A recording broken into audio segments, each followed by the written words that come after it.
اندر ہی اندر جو سسر اس کی جو عزت تار تار کر سسر ہے وہ اس حد تک جا چکا تھا کہ بیٹے کے ساتھ مل کے بسم اللہ الرحمن الرحیم۔ السلام علیکم ناظرین، میں آپ کا میزبان حمزہ حسن اور آپ دیکھ رہے ہیں ایٹ دی پوائنٹ۔ ناظرین، آمنہ وہ عورت جس کا سسر اپنے گھر میں کس طرح سے درندگی کرتا ہے اپنے بہو کے ساتھ، وہ بہو جو بیٹی ہوتی ہے، وہ سسر جو باپ کا درجہ رکھتا ہے، وہ اپنی بیٹی کے ساتھ کس طرح سے ظلم کرتا رہا، کس طرح اسے ہراس کرتا رہا۔ ہمارے ساتھ آمنہ کے وکیل موجود ہے، ان سے کیسے ان تک یہ کیس آیا اور اب یہ کیس کو کس پیچیدگی سے دیکھ رہے ہیں۔ السلام علیکم۔ وعلیکم السلام۔ سر، آپ کے پاس آمنہ خاتون کے کیس ہے جس کے سسر نے اس کو ہراس کیا ہے، آپ اس کیس کو کیسے دیکھ رہے ہیں اور یہ کیا ہے؟ دیکھیں، یہ ہے کسی بھی عورت کی عزت پہ ہاتھ ڈالنا، عزت میں خلل ڈالنا، عزت لوٹنے کی کوشش کرنا۔ اس پہ جو سیکشنز لگے ہیں وہ 354 تعزیرات پاکستان، 506 اور میڈیکل کے بعد 337 L2 لگا ہوا ہے۔ اس کے اندر جو سب سے بڑی میجر بات یہ ہے کہ اس میں ایک سسر جو ایک باپ کا درجہ رکھتا ہے، جس کی اپنی بھی بیٹیاں ہیں اور اس کی اپنی بیٹیاں جو ہیں وہ ان کے ساتھ ہیں، اس کی دیگر جو ہیں بہویں بھی ہیں اور بھی موجود ہیں، لیکن یہ آمنہ نے اتنے عرصے تک جو اندر ہی اندر جو سسر اس کی جو اٹیمپٹ کر رہے تھے، جو اس کی عزت تار تار کرنے کی کوشش کرتے تھے یا وہ کرتے رہے ہیں، یہ آمنہ کے ساتھ اب یہ ایک دفعہ نہیں، پہلے کئی بار ہوتا رہا ہے، لیکن وہ منظر عام پہ آئی اسی وجہ سے آئی کہ جو اس کا سسر ہے وہ اس حد تک جا چکا تھا کہ اب اس کی عزت اس گھر میں محفوظ نہیں تھی، اور اگر وہ اس کی بات مان لیتی ہے تو ٹھیک ہے، اگر وہ نہیں مانتی تو اس کی کوشش یہی تھی کہ اب یہ میرے بیٹے کی جو ہے بہو بھی نہ رہے اور یہ اس کو طلاق دیتے اس کا بیٹا، اور اس نے جب اس نے انکار کیا پھر اس نے اس کو تشدد کا نشانہ بنایا۔ اچھا، آپ نے جیسے بتایا کہ اس پہ تشدد کیا گیا، اس پہ سیکشولی ہراس کرنے کی کوشش کی گئی،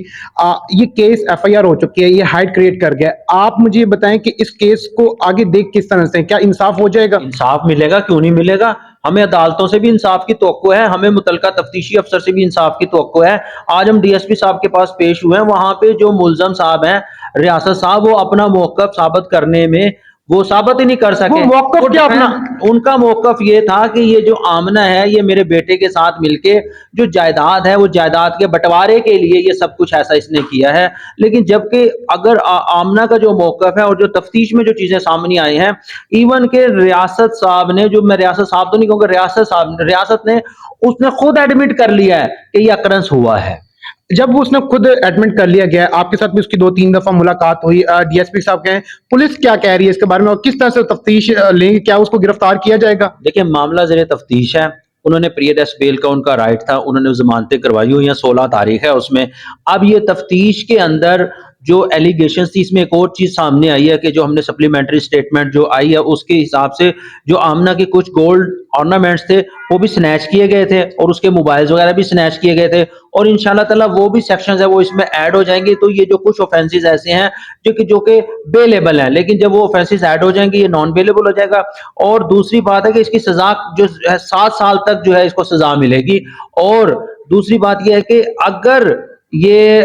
ان کی ضمانتیں خارج ہو گئی تو موقع پہ گرفتار ہوں۔ یہ موقع پہ گرفتار ہوں گے، ان کے ساتھ ان کے بڑے بیٹے اور ساتھ میں ان کی جو بیٹیاں ہیں وہ بھی ملوث ہیں، پورا خاندان ایک طرف ہے، آمنہ ایک طرف ہے، تو اس کے بعد اس کو بھی جو ریاست صاحب تھے وہ تو آمنہ پہ انہوں نے اپنی پوری کی پوری کوشش کی، جب انگور کھٹے ہیں والی بات ہو گئی تو پھر انہوں نے اس کو ایک گھریلو ڈومیسٹک جو ہے اس کو ہائٹ کریٹ کری، لیکن وہ ایک وائلیشن انہوں نے کیا مل کے اپنی بیٹیوں کے ساتھ۔ اس جو آمنہ کا بھی موقف ہے اور موقع کی جو ایویڈنسز ہیں وہ یہ چیز ثابت کر رہی ہیں کہ آمنہ پر اس کے سسر نے تو تشدد کیا ہی کیا ہے، لیکن جو اس میں جو اس کی بہویں ہیں انہوں نے بھی تشدد کیا، اور بعد میں جو چور ہوتا ہے نا ہمیشہ وہ یہی کوشش کرتا ہے کہ وہ کہتا ہے نا چور بھی کہے چور چور چور چور۔ تو یہاں پہ اصل جو ملزم ہے وہ ریاست صاحب ہیں، انہوں نے اپنے آپ کو بچانے کے لیے انہوں نے ایک ایسی ہائٹ کریٹ کری کہ یہاں پہ یہ جو انہوں نے اس کو جو ہے اس کو ایشو بنا دیا کہ یہ جو کچھ بھی ہوا ہے یہ پراپرٹی کی وجہ سے ہوا ہے، جبکہ ایک پراپرٹی جو ہے ایک باپ کی جائیداد ہے، وراثتی طور پہ وہ بیٹوں کے نام ہوگی اور بیٹیوں کے نام ہوگی، یہاں پہ کوئی جائیداد کا ایشو نہیں تھا۔ یہ اس کا جو ایک ذہن میں اس کے جو ایک کیا کہتے ہیں نا ایک ان کا جو تھاٹ بٹھائی تھی اور ان کی مسلسل اپنی جو بہو پہ نظر تھی، اور اس پہ انہوں نے اٹیمپٹ کی کیونکہ آلریڈی ان کی ایک بیوی فوت ہو چکی ہے اور دوسری بیوی ناراض ہو کے وہ بیٹھی ہوئی ہے. اچھا بیوی کی بات ہے جیسے کہ ان کی بیوی ناراض ہو کے کہیں اور رہتی ہے، اسی طرح ہمارے ذرائع یہ کنفرم کرتے ہیں کہ ان کی جو بڑے بیٹے کی ایک پہلی جو بیوی ہے وہ بھی اسی وجہ سے ڈیورس لے کے علیحدہ ہو گئی تھی. اس میں اس کے بارے میں آپ کیا کہتے ہیں؟ لیکن ظاہری سی بات ہے کہ جہاں پہ لوگوں کی بیٹیاں جو محفوظ نہیں ہیں، ان کی عزتیں محفوظ نہیں ہیں، تو وہ آخر کب تک یہ برداشت کریں گی؟ اچھا مجھے اب یہ بتائیں، جس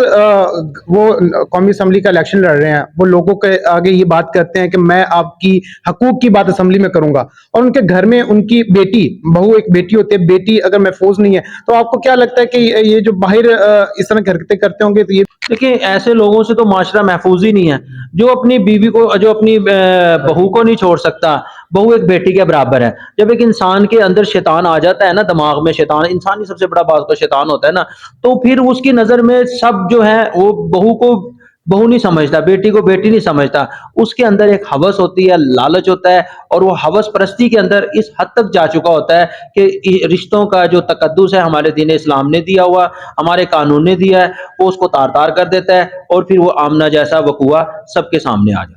جب 16 تاریخ کو اس کی ضمانت خارج ہوتی ہے، گرفتار ہوتے ہیں، تو اب بقول وکیل آپ ہمیں بتائیں کہ اس کیس کو مد نظر رکھتے ہوئے ان کو کم از کم کتنی سزا ہوگی اور زیادہ سے زیادہ کتنی سزا دیکھیں ہوگی؟ جو پولیس انویسٹیگیشن میں اس کی جو پولیس انویسٹیگیشن ہونی ہے یا جو مکمل ہو چکی ہے یا جو اس میں پولیس کی کنکلوژن ہوگی، جو اس کی فائنل اوپینین ہوگی، اس کے بعد یہ میٹر زیر بحث آنا ہے at the time of arguments. اب وہاں پہ جو چیزیں مثل کا حصہ ہوں گی، جو ایویڈنسز سامنے ہوگی، اس کی روشنی کے اندر ہم اپنا موقف ادا، ہمارا کام ہے عدالت کے سامنے اپنا موقف بیان کرنا، فیصلہ کرنا ہے آنریبل کورٹ نے. آنریبل کورٹ انشاءاللہ تعالی ہم ہوپفل ہیں کہ جو تعزیرات پاکستان میں جو سزائیں دی گئی ہیں اس کے تحت ان کی ضمانت جو ہے وہ خارج ہوگی. اور اگر ان کی ضمانت خارج ہوتی ہے تو ظاہری بات ہے یہ لا انفورسمنٹ ایجنسیز ہیں، پولیس ہے، ان کا کام ہے کہ وہ اس کو اریسٹ کریں گے. ہمارا کام ہے عدالت میں اپنے موقف کو، آمنہ کے موقف کو پراسیکیوٹ کرنا اور کمپلینٹ سائڈ سے اپنا موقف ثابت کرنا، اور مثل کی روشنی میں، تفتیش کی روشنی میں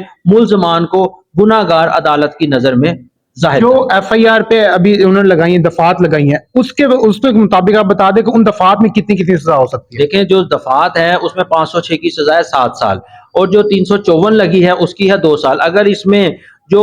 میں تھیفٹ بھی ثابت ہو گئی تو پھر یہ جو آفینس ہے مکمل طور پہ ناقابل ضمانت ہوگا. تو ان میں یہ دیکھ لیں آپ، کم سے کم بھی سزا جو ہے وہ 2 سال، 7 سال اور 5 سال. اصل و رسوخ والے ہیں، طاقتور ہیں، آپ پہ کوئی پریشر ہے جس بھائی ہمارے اوپر کوئی بھی پریشر، اگر یہ اول تو جو پریشر ہے ہم نے الحمدللہ نہیں لیا. آپ کے جو آمنہ پر وہ زیادہ پریشر ڈالنے کی کوشش کر رہے ہیں، تیمور پر پریشر ڈالنے کی کر رہے ہیں، اس کو ایموشنلی بلیک میل کر رہے ہیں، اس کو ہیلے بہانے سے. دیکھیں یہاں پہ ملزم اس کو فورس کر رہا ہے کہ مجھ سے صلح کر لی جائے. یہاں پہ بار بار ان کا موقف ہے کہ یہ کمپرومائز کریں. ایک قانونی شک ہے کہ گھوڑے کو پانی کے پاس، تالاب کے پاس تو لے کے آیا جا سکتا ہے، لیکن زبردستی اسے پانی نہیں پلایا جا سکتا. جس کے ساتھ ظلم ہوا ہے، جو مظلوم ہے، جو وکٹم ہے، وہ جب تک معاف نہیں کرے گی، قانون بھی اس کو معاف نہیں کرے گا، اور انشاءاللہ تعالی اللہ تعالیٰ بھی اس کو معاف نہیں کرے گا. ناظرین آپ نے ایڈوکیٹ صاحب کی بات سنی، یہ وکیل ہیں آمنہ کے، اور آپ نے ان کی ساری گفتگو سنی کہ کس طریقے سے یہ کیس کو دیکھ رہے تھے، کیس